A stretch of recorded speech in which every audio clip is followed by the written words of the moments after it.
Assalamualaikum warahmatullahi wabarakatuh. Saudaraku kaum muslimin wal muslimat rahimakumullah.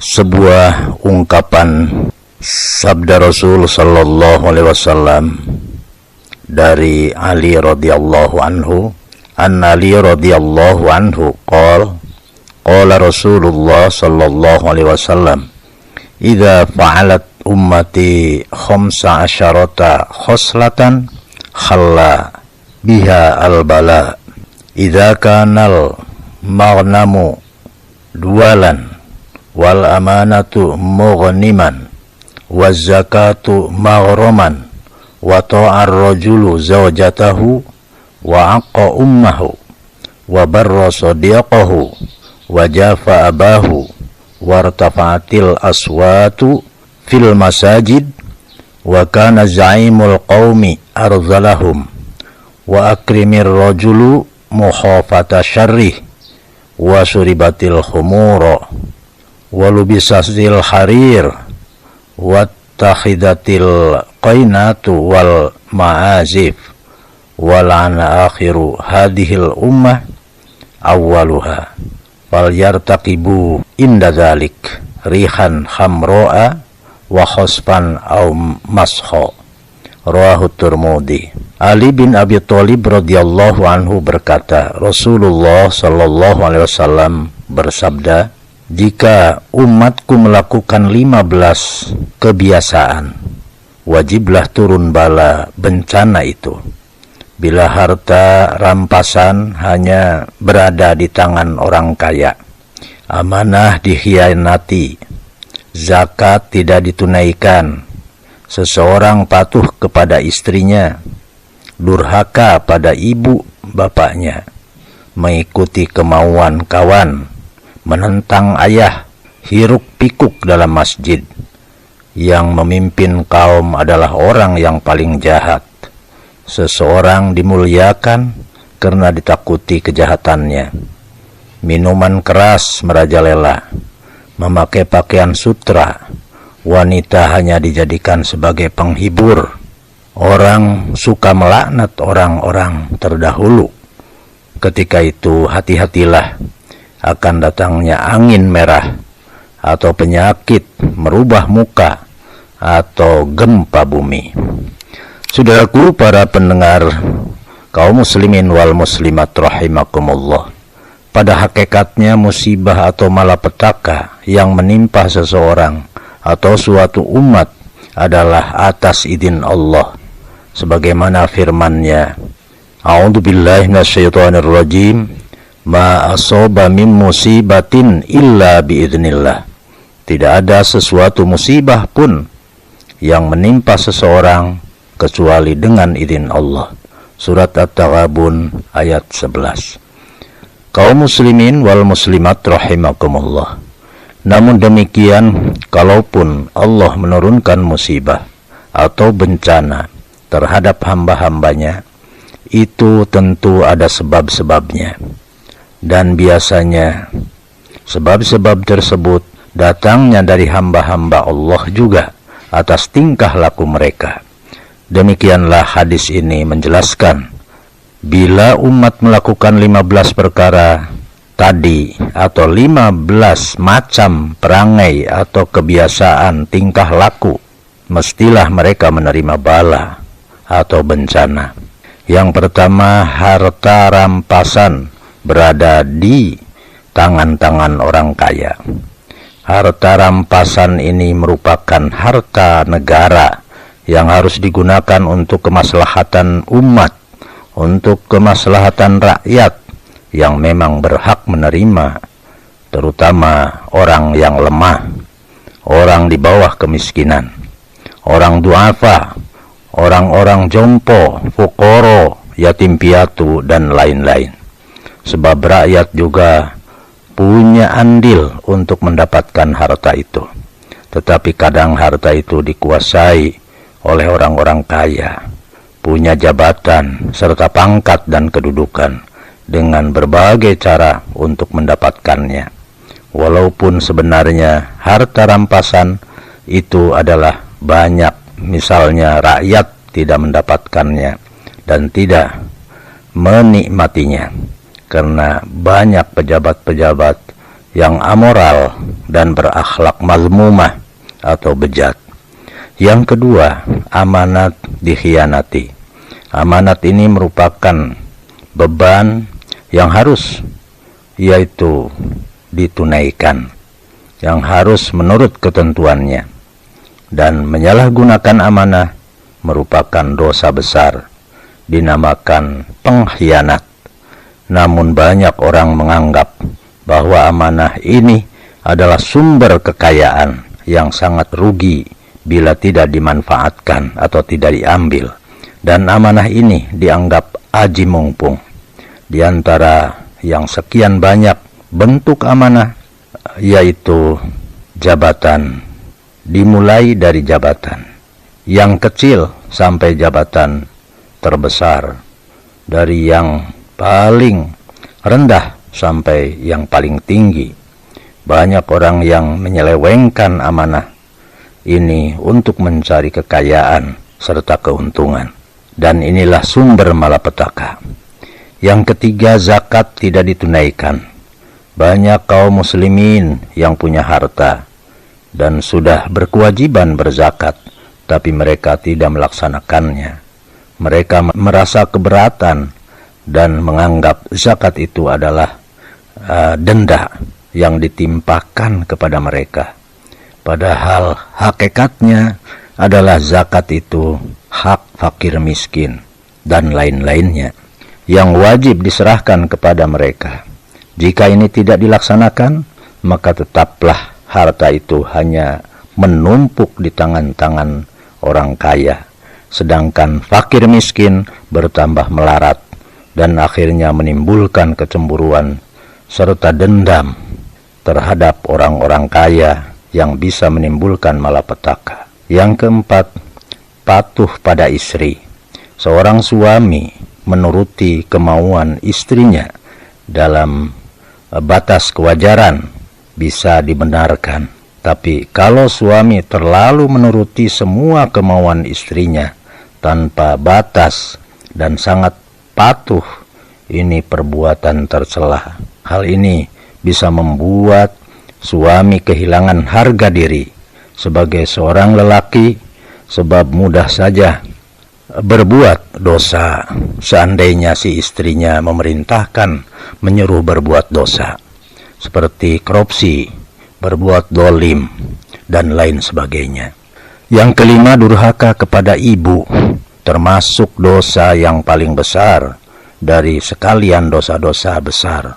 Sebab bagi seorang anak, jasa ibu sungguh tiada terhingga, mulai dari mengandungnya, melahirkannya, menyusukan, dan merawatnya sampai bisa dan dewasa. Bahkan si anak sampai dewasa dengan penuh kasih sayang. Pantaslah Allah sangat murka kepada seorang anak yang melawan dan durhaka kepada ibunya, dan Allah akan menyiksa si anak di dunia dan akhiratnya. Terkadang karena patuh pada istrinya, bisa seseorang berbuat durhaka pada ibunya. Durhaka pada ayahnya juga termasuk dosa besar. Tapi dalam hadis ini tersebut durhaka pada ibu, sebab durhaka pada ibu lebih jahat dan keji lagi. Yang keenam, mengikuti kemauan kawan. Memang berbuat baik terhadap kawan atau teman adalah perbuatan yang baik dan terpuji. Tetapi jika terlalu baik pada kawan sehingga mengikuti yaitu saja seluruh kemauan kawan tanpa memikirkan baik buruknya, ini bisa berakibat tidak baik. Bisa saja seseorang berbuat dosa dan maksiat karena mengikuti kemauan kawannya. Ingat, pengaruh kawan sangat besar terhadap kepribadian seseorang. Yang ketujuh, yaitu menentang ayah. Seorang anak wajib mengikuti kemauan ayahnya selama tidak bertentangan dengan syara atau dengan agama. Sebab hampir tidak ada seorang ayah yang menginginkan tidak baik buat anaknya. Banyak sekali anak menentang ayahnya karena mungkin dia merasa lebih pintar, merasa lebih hebat, lebih tinggi dibanding dengan ayahnya. Walaupun kadang tahu dia bahwa kemauan ayahnya itu baik untuknya. Hal ini adalah kedurhakaan karena bisa menyakitkan hati sang ayah. Terkadang orang bisa menentang ayahnya karena mengikuti kemauan kawannya.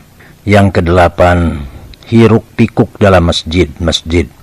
Sering terdengar dalam masjid suara orang yaitu berjual beli, bertengkar, bercanda, sambil tertawa, ngobrol yang seperti pelawak, anak-anak bermain-main, kejar-kejaran, dan suara-suara lainnya.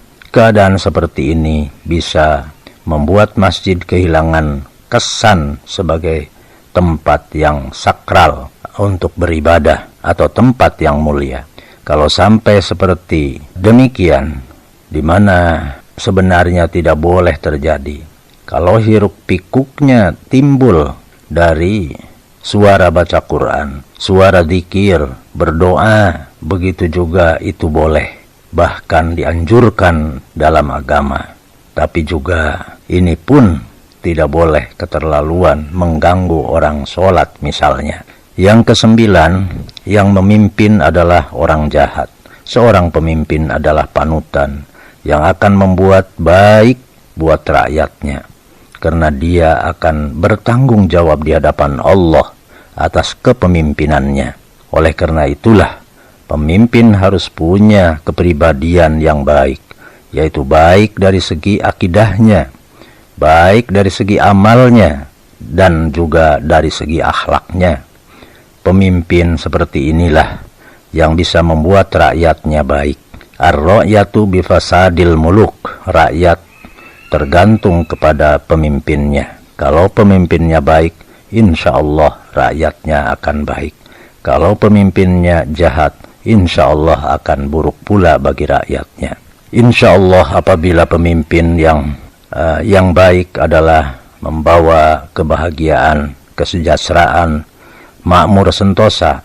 Tapi kalau pemimpin itu adalah orang buruk akidahnya, buruk amalnya, buruk akhlaknya, serta paling bejat moralnya, ini bisa dipastikan akan membawa malapetaka dan membawa kesengsaraan bagi rakyatnya, dan Allah akan menurunkan bala. Yang ke-10, seorang dimuliakan karena ditakuti kejahatannya.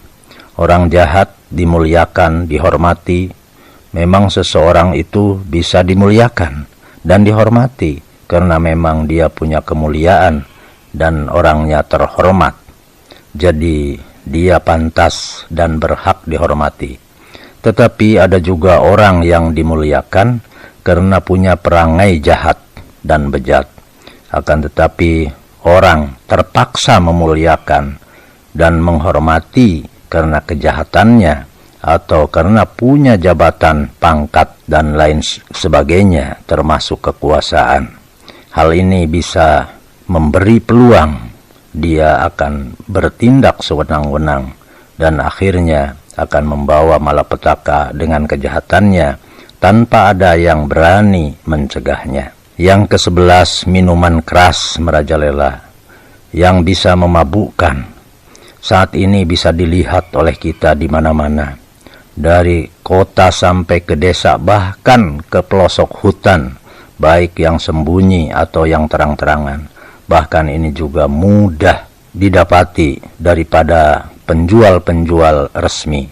Bahkan dijual di warung-warung pinggir jalan. Mungkin orang menganggap dia orang perkasa, orang hebat dan modern kalau sudah meminum minuman keras. Kalau belum minum dianggap kolot, dianggap kampungan, tidak modern.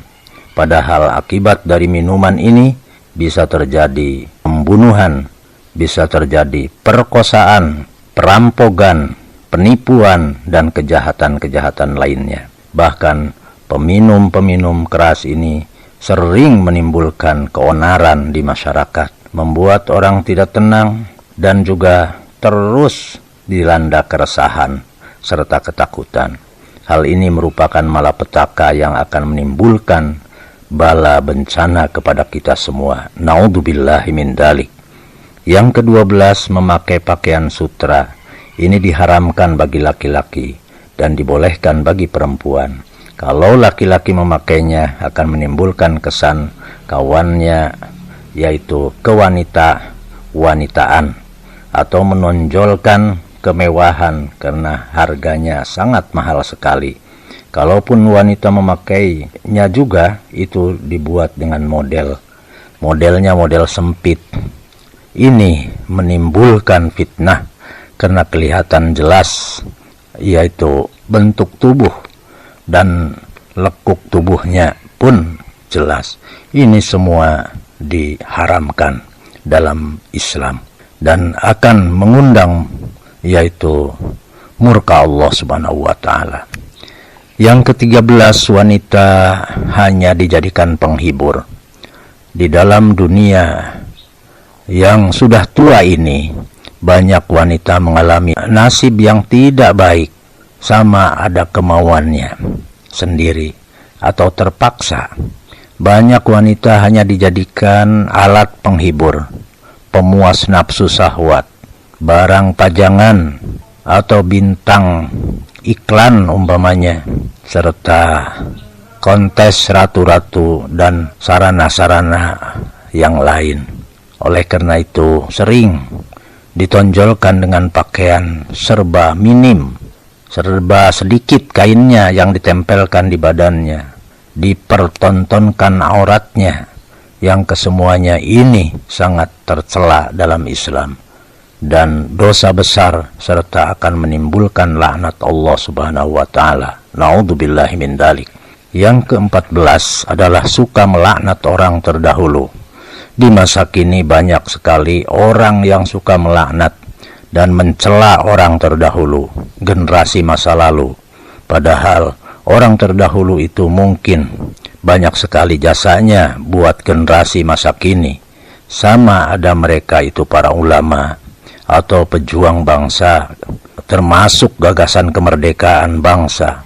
Para ulama dan ilmuwan di masa lalu telah menghabiskan umur, tenaga, pikiran buat menelaah, menyusun kitab-kitab serta buku-buku karangan ilmiah lainnya, yang kesemuanya itu bisa dinikmati oleh generasi masa kini dan masa mendatang.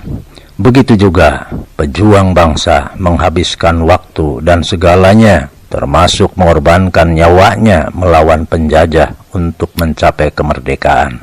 Para ulama dan para pejuang bangsa melakukan itu semua tidak pernah mengharapkan balas jasa dari manusia, sebab yang mereka harapkan hanyalah keridhaan Allah Subhanahu wa taala. Padahal generasi masa kini hanya yaitu pandai mencela orang terdahulu punya kesalahan tanpa mau mengenang jasa-jasa dan juga mempertimbangkannya yang begitu besar jasa-jasanya.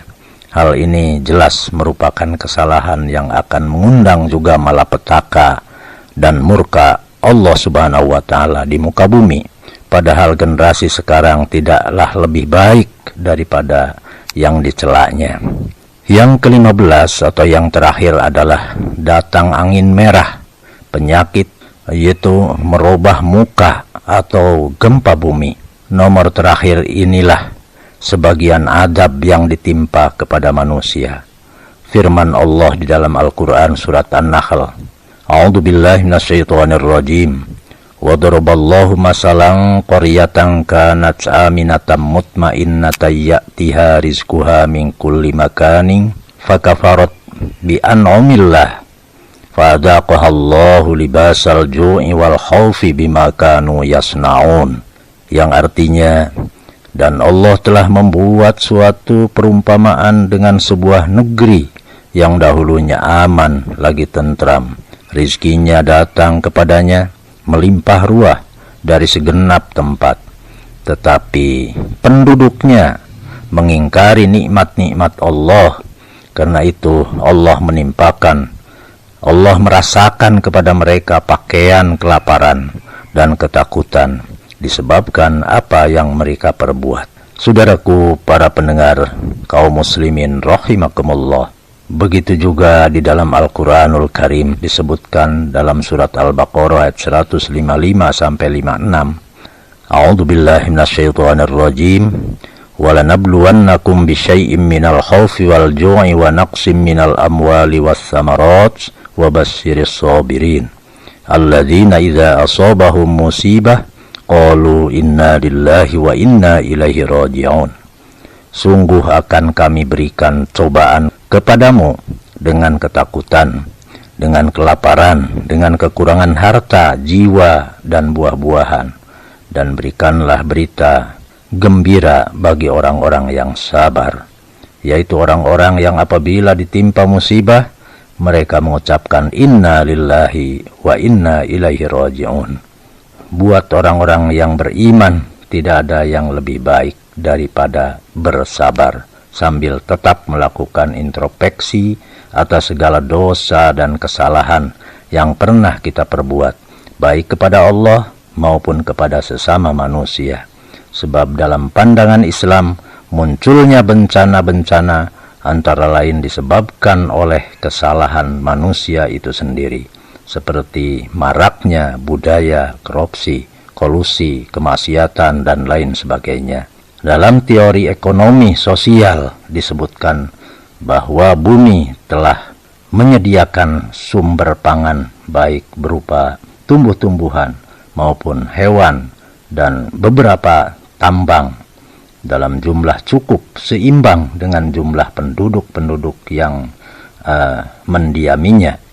Jika terjadi kemiskinan dan kelaparan pada sebagian penduduk bumi, itu disebabkan karena ada segelintir orang yang mengeksploitasikan secara sangat berlebihan alias serakah. Dan juga kesalahan-kesalahan ini adalah manusia dengan sengaja membuat pencemaran di udara, di laut, di daratan, di sungai yang berakibat buruk terhadap manusia itu sendiri. Juga manusia suka menghalalkan segala cara apa yang sudah dinyata-nyata dan sudah terang-terang diharamkan Allah dengan bermacam-macam dalih dan alasan. Demikian, mudah-mudahan kita dijauhkan dari malapetaka yang 15 perkara tadi. Hadanallahu wa iyyakum ajma'in. Assalamualaikum warahmatullahi wabarakatuh.